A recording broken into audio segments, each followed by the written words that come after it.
Hello, I'm Dr. Kim Kim-won. It's nice to see you again through another surgery case. Today, we're going to look at a case where I performed socket preservation with allograft SureOss before implant placement. Let's overview the case. This is an X-ray taken at the initial visit. The patient is a 57-year-old male. He visited with the tooth number 47 extracted. On the CT, here in the area I circled, you can see that the superior border of the inferior alveolar canal has been mostly destroyed by inflammation. This means that the extraction socket is very close to the inferior alveolar nerve. This patient had the tooth extracted at another clinic about 1 month before visiting me. The tooth showed extreme mobility at that time, and according to the patient, curettage was not performed after extraction because of concerns about potential nerve damage. He wanted an implant placed on that site. But as you can see here, the alveolar bone has defects and the superior border of the inferior alveolar canal is almost completely resorbed. So in this case, curettage wasn't properly done after the extraction. Since the curettage was not performed, and the tooth showed lots of mobility before extraction, I think there should be much granulation tissue left in the socket. So, despite the possibility of causing nerve damage, I plan to first curette the socket and perform bone grafting if necessary.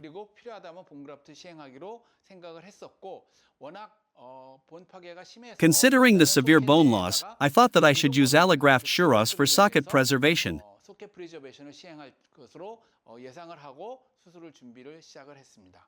Since 1 month had passed since extraction, the socket somewhat healed.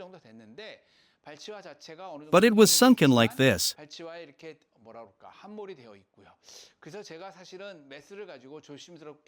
When I carefully made an incision with a scalpel, the granulation tissue in the extraction socket, which looked like a corn, was easily removed like this. Because of the close proximity to the inferior alveolar nerve, I did not perform aggressive curettage. After I removed the granulation tissue, bone on the side became exposed. I was afraid that additional curettage in this state would damage the inferior alveolar nerve. So, I went right ahead with socket preservation with SureOss. I don't have any photo of SureOss application. But here is a panoramic X-ray after socket preservation. And here on the CT, you can see that I did not put a lot of grafting material densely into the socket. Because of significant resorption of the superior border of the inferior alveolar canal, dense grafting could put pressure on the nerve and possibly cause damage.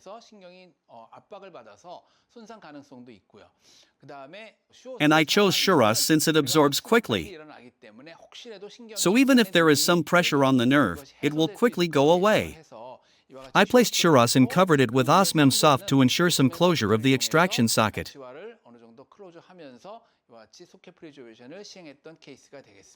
You can think of it as more like low-density grafting since I didn't really compact the material densely and it simply rested over the superior border of the inferior alveolar canal. Fortunately, there was no issue like numbness. This is a panoramic X-ray 1 month later. The patient said he had been experiencing pain from tooth number 46 even before coming back. Since tooth number 47 was severely sore, he didn't notice any pain in number 46. But after number 47 was extracted, he began to feel pain in number 46 and wanted it extracted as well. Because of alveolar bone resorption, I plan to extract number 46 and plant implants at both number 46 and number 47 simultaneously. Here, you can see there is almost no blood on the root of the extracted tooth, which means that the tooth was nearly floating due to severe periodontitis. Here you can see that I thoroughly curated the extraction socket. I didn't perform additional bone grafting on site number 46. And this is the status about a month later. It is also about 2 months later since I performed socket preservation at number 47 with SureOss. Next, about 2 months after extraction, I took a CT scan. That will be 3 months after socket preservation at number 47. For number 46, I didn't perform additional bone grafting, so you can see that the socket remains the same as before. Here on number 47, the bone in the area where I performed socket preservation with allograft somewhat healed. I took a scan before placing 2 implants at number 46 and 47.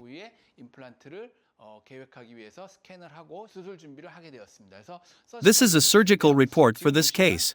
You can see a KS3BA surface implant with a diameter of 5.0 mm and a length of 8.5 mm is planned for number 46, and another KS3 implant with the same surface with a diameter of 5.0 mm and a length of 7.0 mm for number 47, where I did socket preservation. Due to the close proximity to the inferior alveolar nerve, I selected a short 7 mm implant. As you can see here on the report, the host bone still remains almost intact on the mesial side of number 47, and on the distal side, the implant is mostly submerged in the area I performed socket preservation with allograft. Now, let's check the surgery video.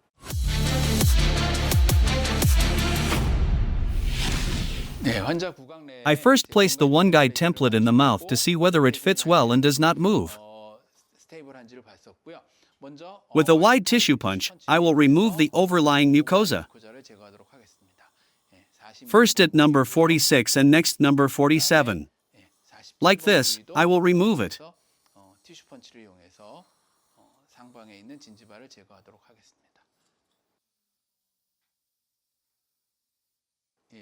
After that, I check the areas and then I place the OneGuide template again.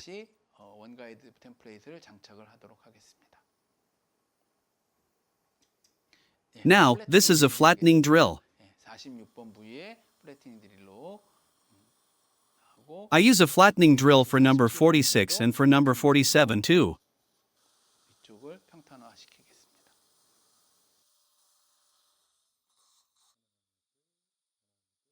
Next is an initial drill. I will use the initial drill at number 46 and then number 47.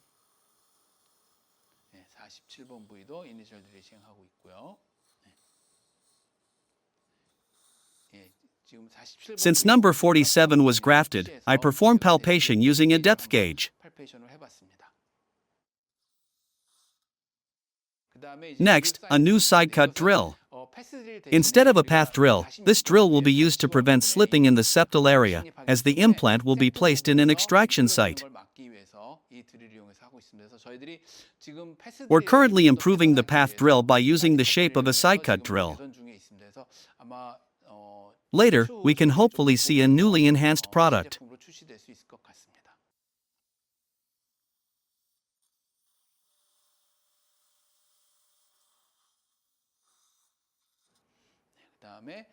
Next, I will use an 8.5 mm long, f3.5 drill at number 46.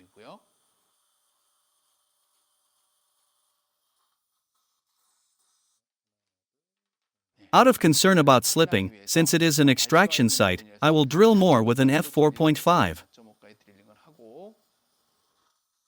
And as a final drill, I will use an 8.5 mm long, f5.0 drill. I did the drilling gradually little by little so that it does not slip at the septal area. I will now place a 5 mm by 8.5 mm KS3 implant. After saline soaking, I will place the implant, about 70%, using the surgical motor.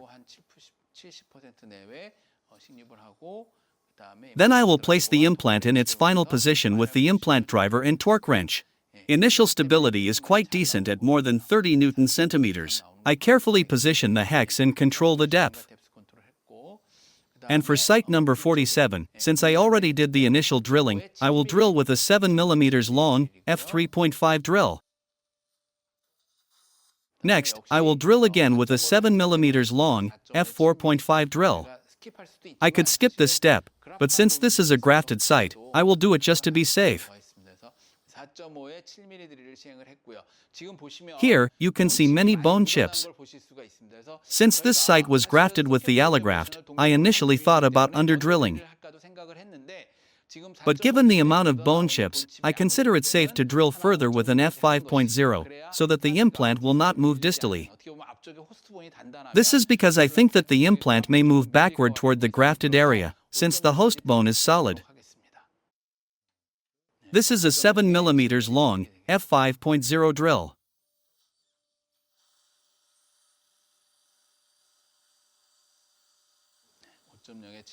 And I will place a 5 mm by 7 mm KS3 implant. After thorough saline soaking, I will place it to 70% of the full depth with the surgical motor. And using the implant driver and torque wrench, I place it to the full depth.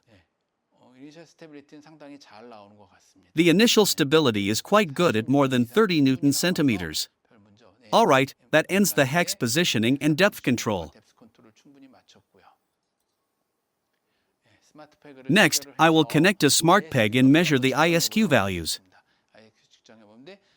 For number 46, the values are 83 and 83.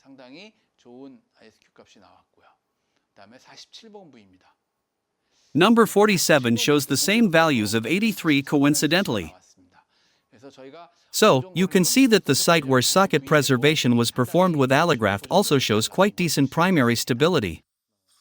I will now connect a healing abutment.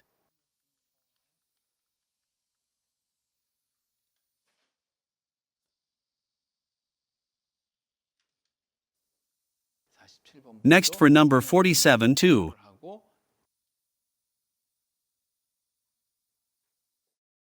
Like this, I complete the surgery after connecting the healing abutments. This is the immediate post-operative panoramic X-ray. It seems that implants are well placed. Like I mentioned earlier, I used a new side cut drill so that the implant will not slip at the septal area at number 46. This is the post-op CT data for number 46. You checked in the video that ISQ values were good at 83 and 83 for number 46. Number 47 also showed the same values of 83 and 83. You saw in the video that I did the additional drilling with an f5.0, so that the implant will not move to the distal side.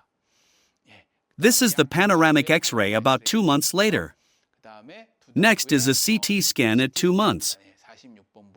There is no issue with number 46, and number 47 also has been healing well according to the CT scan. About 2.5 months later, I seated an ER-type prosthesis.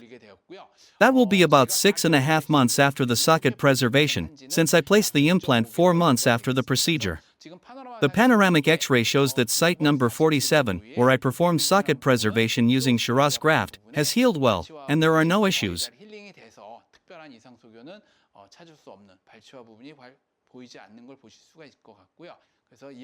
Next we have the CT scans for number 46 and number 47 after placing the ER-type prostheses. This is the status at 11 months post-surgery, which corresponds to about 1 year and 3 months after socket preservation with allograft at number 47.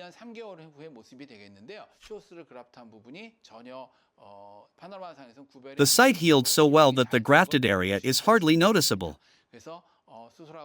And we have the CT scan data for number 46 and number 47 at 11 months. To summarize, today I shared a case where I performed socket preservation with SureOss. Next time I will bring a case where I used Osstem's newly developed material, LCR, which is an alloplast but similar to allograft, and compare it with a case with allograft.